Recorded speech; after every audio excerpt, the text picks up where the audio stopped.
Pwede ko po bang mahingi yung 1 minuto ninyo? 1 minuto lang po. Sige po. Ano po? Sobrang pogi ko po kasi.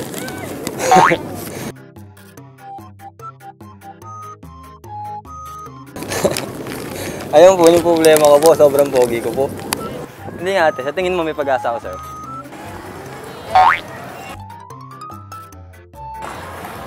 Eh, sa tingin mo, may pag-asa ka sa akin. Paano po ba mawawala yung kapugian?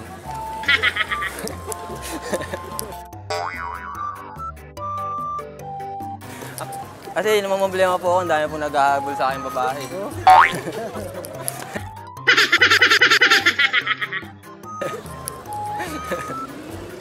Ano po bang paraan para mawala yung kapugian?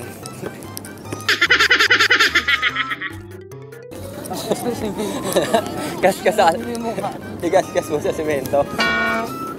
Pero sa tingin nyo ate, pogi naman ako, di ba? Ay, pogi ako para sa'yo, kuya. Eh di crush mo ako, kuya.